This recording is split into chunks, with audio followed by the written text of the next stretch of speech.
প্রিয় দর্শক, আসসালামু আলাইকুম। আপনাদের সবাইকে স্বাগতম জানাচ্ছি স্টারলাইন স্পেশালাইজ হাসপাতালের সাপ্তাহিক আয়োজন স্বাস্থ্য আলাপনে। আমি জুবায়ের আল মুজাহিদ। আজকের এই আয়োজনে আপনাদের সঙ্গে থাকছি পুরো সময় জুড়ে। দর্শক, আজ আমাদের সঙ্গে বিশেষজ্ঞ অতিথি হিসেবে উপস্থিত রয়েছেন নবজাতক শিশু ও কিশোর রোগ বিশেষজ্ঞ ডাক্তার এটিএম ফারুক আহমেদ, প্রাক্তন সহযোগী অধ্যাপক, ইস্টার্ন মেডিকেল কলেজ অ্যান্ড হাসপাতাল এবং সিনিয়র কনসালটেন্ট, স্টারলাইন স্পেশালাইজ হাসপাতাল। স্যার, আপনাকে স্বাগতম। আপনাকেও স্বাগতম। দর্শক, আজ আমরা আলোচনা করব শীতকালীন শিশুদের কি কি রোগ হয় এবং এর প্রতিকার। স্যার, শীতকালে সাধারণত অভিভাবকরা আপনাদের কাছে কি কি রোগ নিয়ে আসে? শীতকালে সাধারণত অভিভাবক আমাদের কাছে জ্বর, সর্দি, কাশি, শ্বাসকষ্ট এই এই- এই উপসর্গগুলো নিয়ে সাধারণত আমাদের কাছে ওরা বেশি বেশি আসেন এবং আমরা সেগুলা যথাসাধ্য চেষ্টা করে থাকি যথাযথভাবে চিকিৎসা দেওয়ার জন্য। এই রোগগুলোতে আক্রান্ত শিশুদের প্রধান প্রধান কি কি উপসর্গ দেখা যায়? সাধারণত জ্বর থাকে, সর্দি থাকে, কাশি থাকে, শ্বাসকষ্ট থাকে, বুকের ভিতরে শু বাঁশির মতন আওয়াজ শোনা যায়, বুকের ভিতরে দম আটকানো অনুভূতি থাকবে। এই সমস্ত উপসর্গগুলো নিয়েই বাচ্চারা সাধারণত আমাদের কাছে আসেন। এই উপসর্গগুলো দেখে আপনি কিভাবে বুঝতে পারবেন তার কি রোগ হয়েছে? সাধারণত এই সমস্ত উপসর্গগুলো আমরা প্রথমে চিন্তা করব নিউমোনিয়া, তারপরে ব্রঙ্কোলাইটিস, তারপরে হাঁপানি। প্রথমত তার হিস্ট্রি নেব, হিস্ট্রি এবং তার ফিজিক্যাল এক্সামিনেশন করব এবং সাম ল্যাবরেটরি ইনভেস্টিগেশন করে আমরা তখন বলতে পারবো যে এটা কোন রোগ হয়েছে। এই ধরনের সাধারণত যদি জ্বর, সর্দি, শ্বাসকষ্ট নিয়ে যদি আসে, সাধারণত আমরা মনে করবো যে নিউমোনিয়া অথবা ব্রঙ্কোলাইটিস অথবা অ্যাজমা। তবে আমরা এগুলো কীভাবে লেবেলিং করব? লেবেলিং করার জন্যই অবশ্যই আমাদেরকে প্রথমত হিস্ট্রি নিতে হবে, তারপর ফিজিক্যাল এক্সামিনেশন করতে হবে, তারপর সব ল্যাবরেটরি ইনভেস্টিগেশন করে তারপরে আমরা কনফার্ম হয় কোনটা, এটা কি নিউমোনিয়া না ব্রঙ্কোলাইটিস না অ্যাজমা। স্যার, একজন অভিভাবক কিভাবে বুঝবেন যে তার শিশুর নিউমোনিয়া হয়েছে? নিউমোনিয়া হচ্ছে বুঝতে পারবে তার বাচ্চা জ্বর আছে, জ্বরের সাথে তার সর্দি থাকবে, কাশি থাকবে, শ্বাসকষ্ট থাকবে, বুকের ভিতরে দম আটকানো অনুভূতি থাকবে, বুকের খাঁচাটা নিচের দিকে ডেবে যাবে, দ্রুত শ্বাস টানবে এবং বাচ্চা লেথার্জিক হবে এবং ইরিটেবল থাকে। হ্যাঁ, এইগুলা দিকে উনি বুঝতে পারবেন যে আমার বাচ্চার যে নিউমোনিয়া হয়েছে। স্যার, আমরা মানে একটা শিশুর কি ব্রঙ্কিওলাইটিস হয়েছে কিনা সেটা কিভাবে বুঝবো? ব্রঙ্কোলাইটিস সাধারণত প্রথম আমরা এজ মনে করি, এজটা সাধারণত 2 বছরের নিচে বাচ্চাদের সাধারণত হয়ে থাকে। তবে ম্যাক্সিমাম বাচ্চাদের হয়ে থাকে 2 মাস থেকে 6 মাসের ভিতরে হয়ে থাকে। এই সময় বাচ্চাগুলা হাসি খুশি থাকে, প্লেফুল থাকে এবং বুকের ভিতরে বাঁশির মতো শব্দ করে, বুকের খাঁচাটা নিচে দিয়ে ডেবে যায়, দ্রুত শ্বাস নেয়। এগুলা দিকে আমরা বুঝতে পারি যেটা ব্রঙ্কোলাইটিস হয়েছে। একজন অভিভাবক কিভাবে বুঝবেন যে তার শিশুর অ্যাজমা হয়েছে কিনা, বা আপনি কিভাবে বুঝবেন যে তার অ্যাজমা হয়েছে কিনা? সেটা বোঝার জন্য প্রথমত হিস্ট্রিতে আমরা দেখবো ফ্যামিলিতে বাবা মা, দাদা দাদি, নানা নানি কারো অ্যাজমা ছিল কিনা।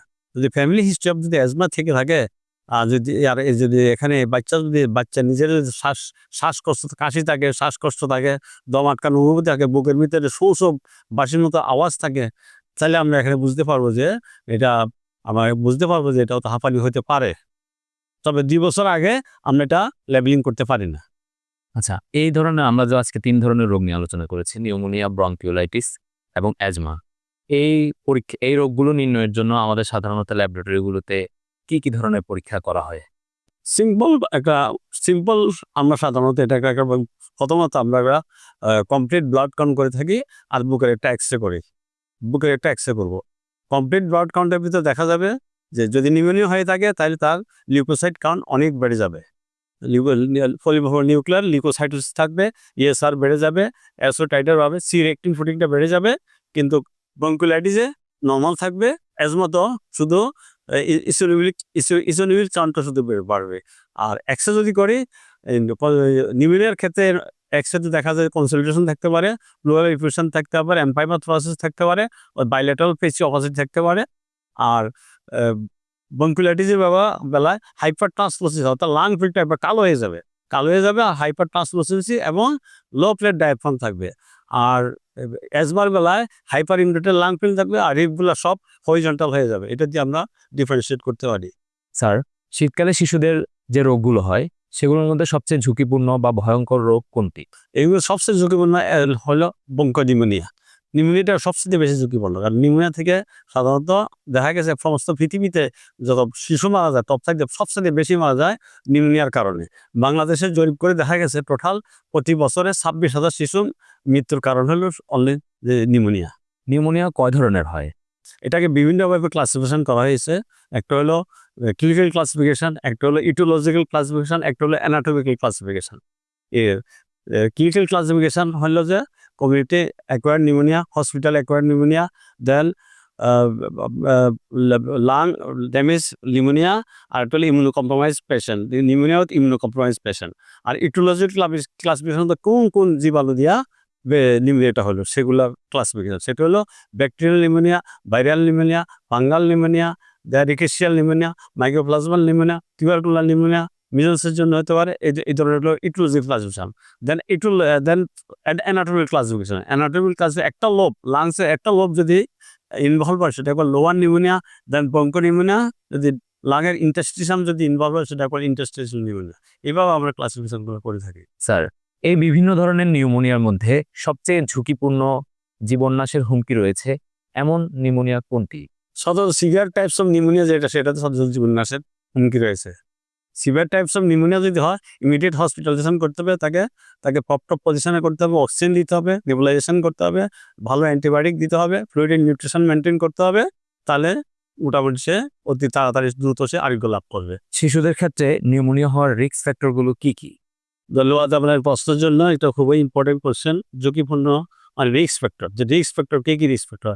যে সমস্ত বাচ্চাদের বয়স 6 মাসের নিচে, এবং যে সমস্ত বাচ্চারা মেয়াদের আগে জন্মগ্রহণ করেছে, যে সমস্ত বাচ্চাদের জন্মের ওজন 1800 গ্রামের নিচে, আর জন্মগত যদি কোনো ত্রুটি থাকে, যেমন ঠোঁট কাটা, টাকি ইসিভিজিয়াল পিস্টুলা, অথবা হার্টের ভিতরে যদি কোনো ফুটা থাকে, অথবা মেল নিউট্রিশন যদি থাকে, vitamin A deficiency, zinc deficiency, iron deficiency, এবং যে মা বাবা যদি ধূমপান করে থাকে, এবং বডির বাচ্চা যদি যাদের প্রতিরোধ ক্ষমতা কম থাকে, ওভার ক্রাউডিক এনভায়রনমেন্ট, এবং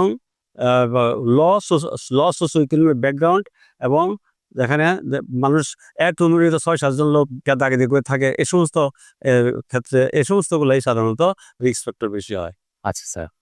স্যার, যদি সময় মতো চিকিৎসা না নেওয়া হয় তাহলে শিশুদের ক্ষেত্রে কি কি ধরনের দীর্ঘমেয়াদী জটিলতা বা সমস্যা তৈরি হতে পারে?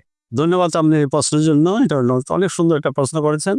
এই যে কমপ্লিকেশন বলি আমরা, কমপ্লিকেশন ঝুঁকি মানে কমপ্লিকেশন নিম্নতে কি অসুবিধা হতে পারে, মানে কি কমপ্লিকেশন অ্যারাইজ করে, সেটা হলো একটা হলো লোকাল কমপ্লিকেশন, অর্থাৎ ফুসফুসের ভিতরে কমপ্লিকেশন, আর একটা হলো ফুসফুসের বাইরের কমপ্লিকেশন।